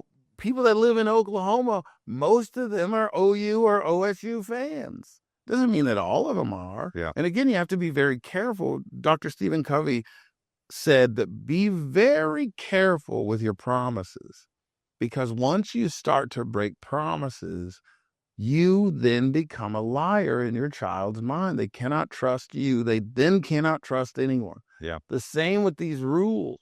If you start making rules that you know for sure are going to be broken, If you go telling your kids stuff that you know is probably not going to be their experience. Case in point, when you go to school, bullies are just not necessary. You're full of it. Bullies are very necessary because it helps weed people out. It's just how it works. I wish it wasn't that way. David and Goliath was a story for a reason.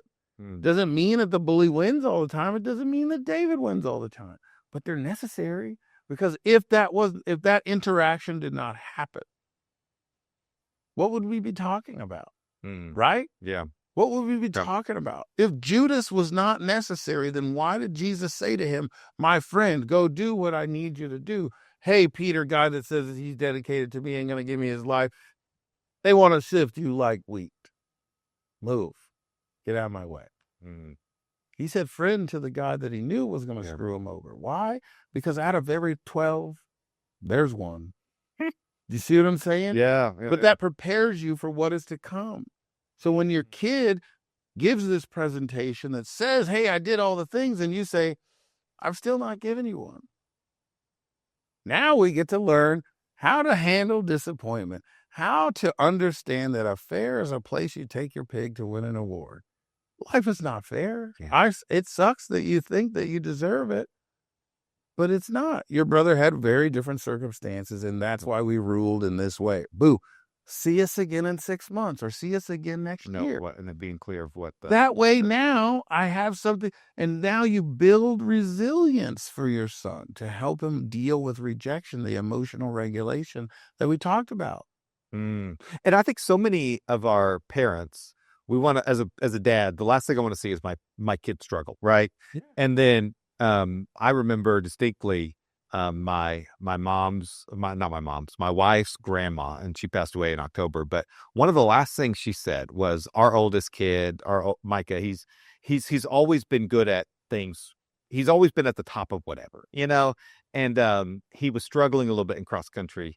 And she's like, well, good. He needs to struggle. And I was like, dang, Mima, you're right. And so, I can't protect him.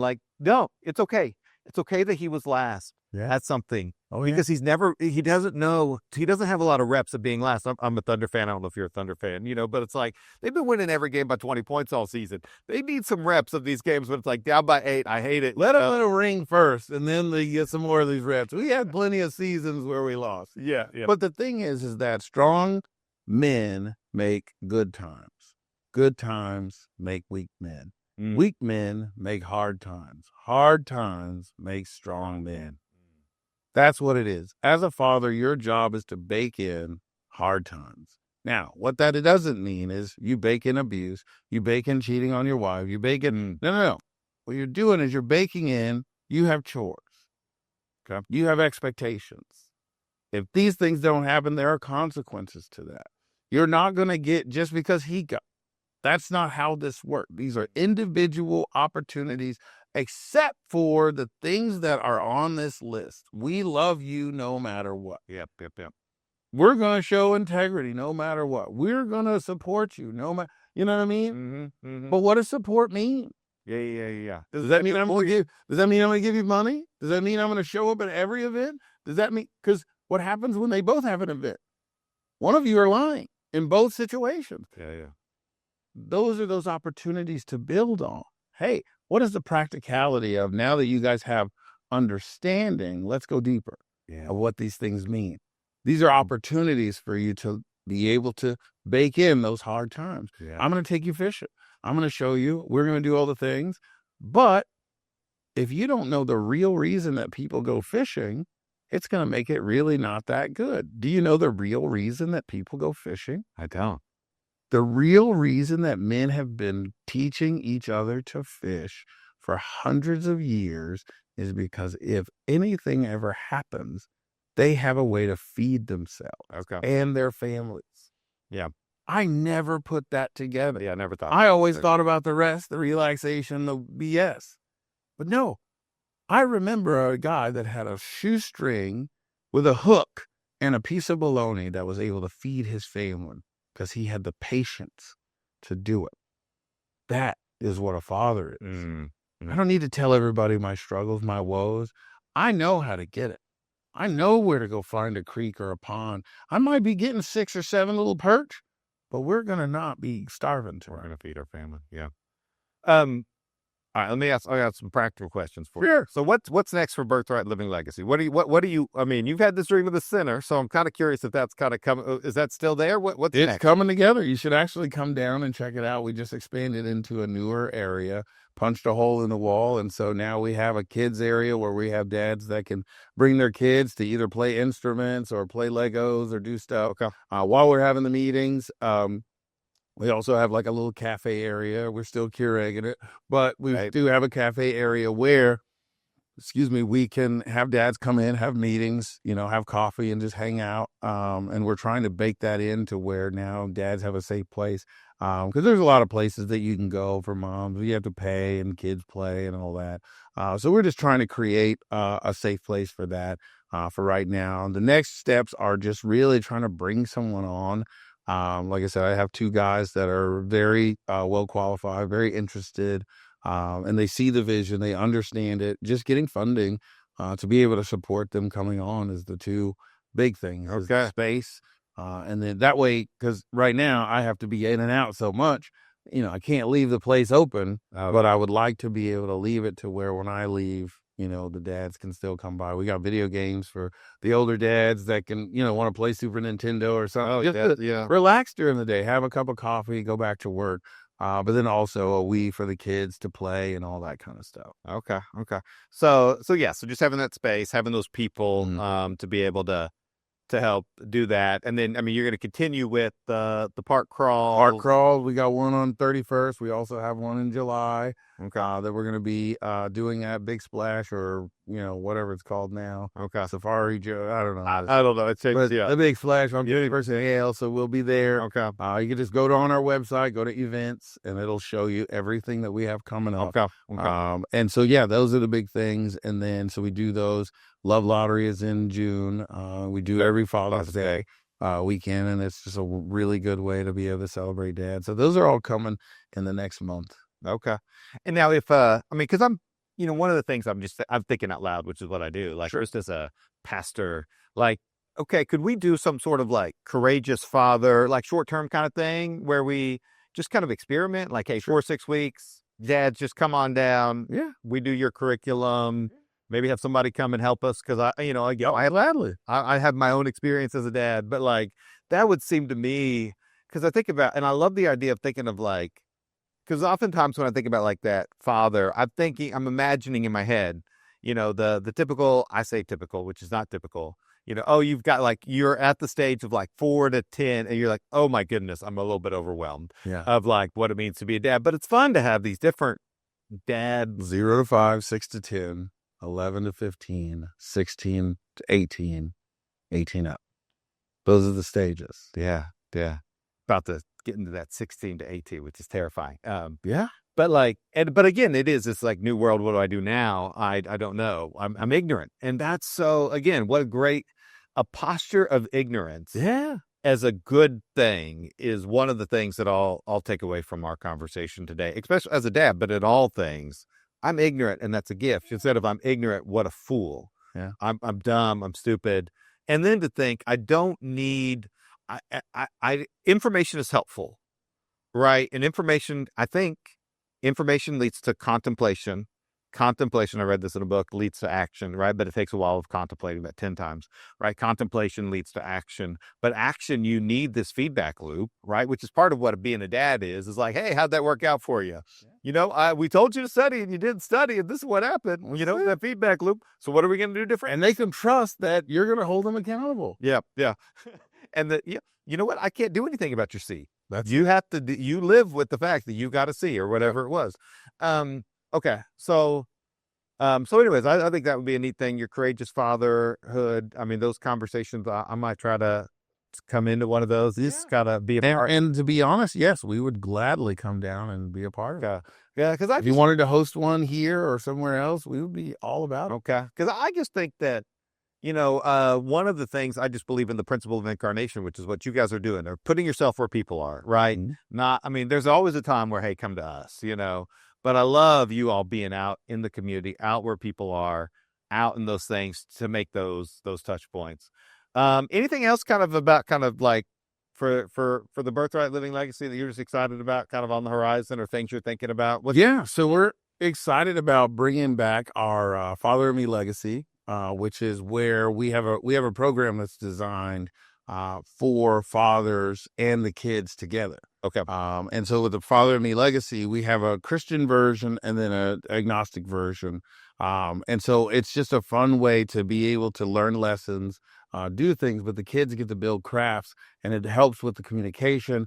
Because the craft has something to do with what they learn, what the dads learn. And so when we go back and forth and we get together, it's really cool watching the kids explain to the dads like what it's like and what they're working on. And they have the conscious understanding, because we just went through a whole different version of it.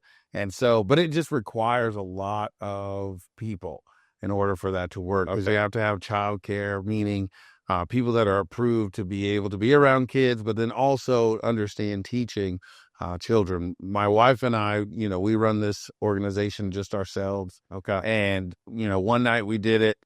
We did the Father and Me Legacy. We used to do it out at the Tulsa Dream Center.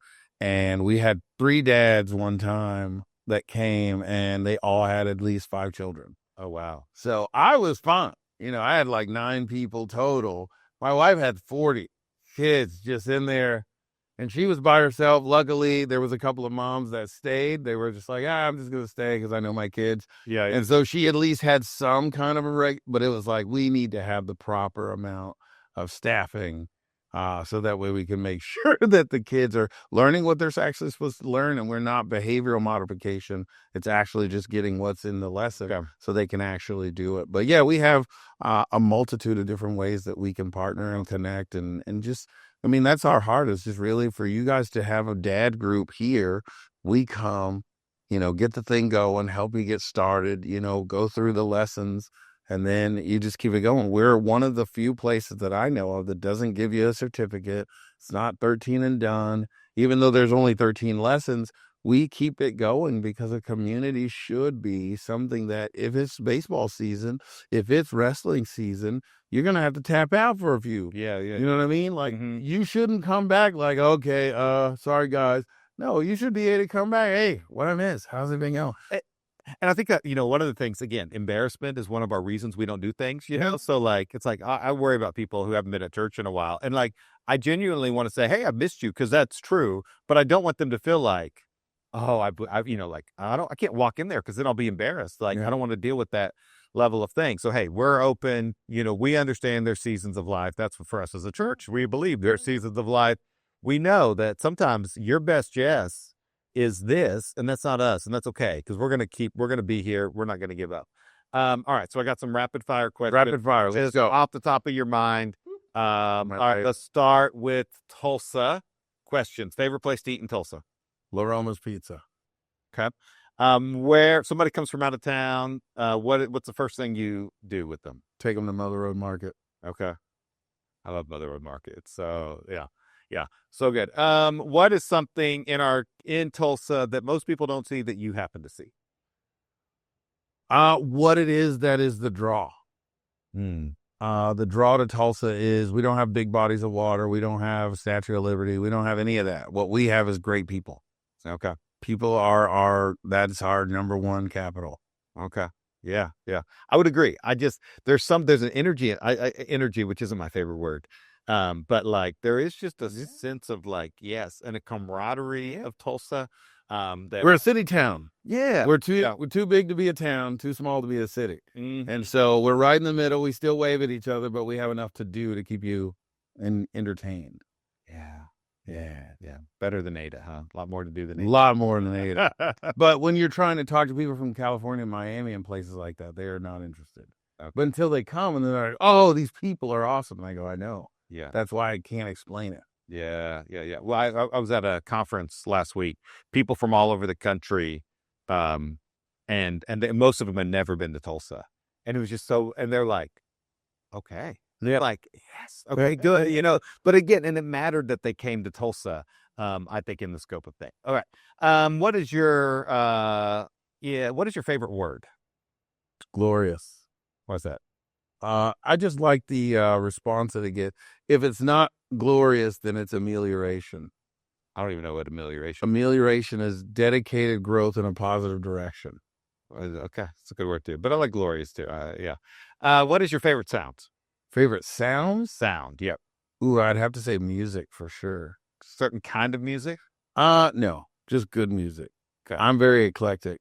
Okay. Like not in the traditional sense, but like in the real sense of it could be Enya all the way to gangster rap, all the way to DC Talk to, CC and BB Winans to, Kenny G. Like, Okay. I listen to all of it. All of Pavarotti, like, yeah, I love it all. Okay. So do you play instrument? Do you sing? Do anything? I play one in a movie, but no, I suck at all that. What is something that most people don't know about you? That I'm an actual introvert. Okay. I'm more of an ambivert. Like people think I get really energized by being around a lot of people, but they don't understand it's a defense mechanism to keep me safe. Okay. Okay.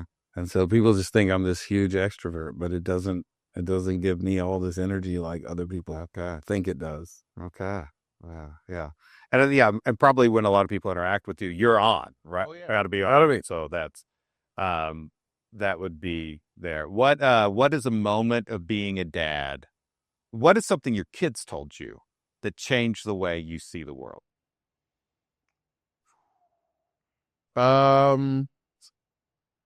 Something my kids told me.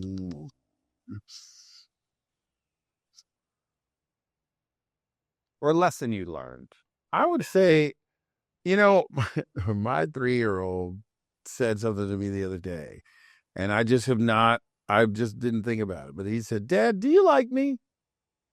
And it made me have to stop and think because he's very impressionable. And I could make a joke in that moment. I could say something but I had to be very strategic about how I answered that question to make sure that I didn't accidentally plant some seed that would come back to haunt me later. And so that changed the way that I spoke at that point because it made me realize he's really at the age of like, this is one that I'll keep. Dad, do you like me?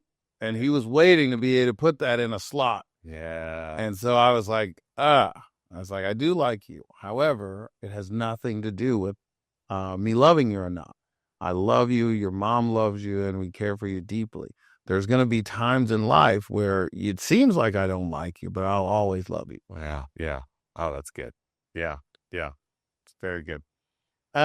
What do you hope people say about you? I hope people say that I was actually influential to them, that I positively changed them in some way. Yeah. What do you wish you knew 10 years ago? 10 years ago? I wish I would have known that grants and things like that existed. And that I wish, there's so much that you think, because I would have been 34 years old and I was in federal prison at the time. Okay. I wish I would have known what was coming on the other side, because it would have made me way more encouraged than I was. But knowing the outcome, I don't know that I would have went through it. So yeah, if I would have known where I'd end up today, I would have been a lot more encouraged while I was there. So, yeah. And my last question I like to ask people is, when have you most recently felt fully loved? Oh man, I wish I could tell you. Fully loved? I don't know that I've ever felt that way, which is a default of, having a interesting upbringing. You know what I mean? Mm-hmm.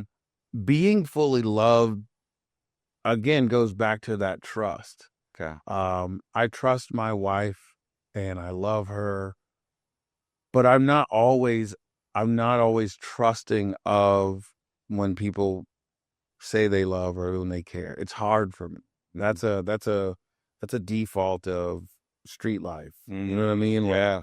It's hard, but I can't tell you when we do park crawls and I get to see the dads and the families show up, Yeah. those are the moments that help me understand, like, okay, I'm not just making this up in my head. Yeah.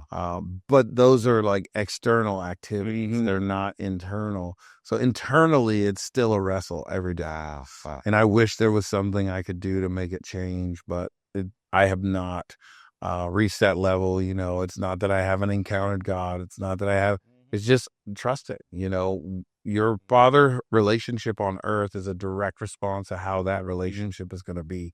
My earthly father was not a great example. My stepfathers and the people that stood in were not great examples. So this is still a hard relationship. It's better now that I have this. Yeah. Because now that I have kids, it's like, oh, I get what, yeah.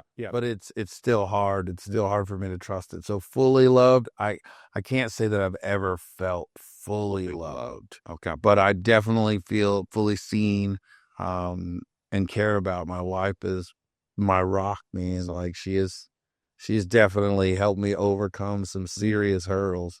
But I'm still not fully there yet. Yeah. I have a theory, and I have tons of theories, but one of my theories comes from the book of Exodus, where it talks about that, they were slaves for 430 years and they had to wander for 40 years, a tenth of that time. And, you spent so much of your life, right, struggling with, am I loved? Am I worthy? All these things that getting the slavery out of the Egyptians, right? Getting that sense is not overnight. It's decades, in the work. And, if we're lucky, it's a tenth of the time, but often it takes a lifetime. So, well, thank you so much for this. This is, obviously, I could probably go a lot more, but I have a dad thing I've got to do here in a little bit. No, I love it. I love it. And so just, thank you so much. So people can go online, Birthright Legacy. Yeah, they can call us 918-922-9445. If you got dads that want to be involved, you want to be involved. If you just want to come check us out, be at a park crawl, they're open to the public. We just love to be able to, dote on. We like to say dad must be present to enter. Because we don't want to just have a bunch of moms and kids. Dad be like, oh, you guys go have fun. No, dad can't even get in unless you're there. Okay. Yeah, that's awesome. Thank you so much. This has been great. Pleasure. Thank you so much.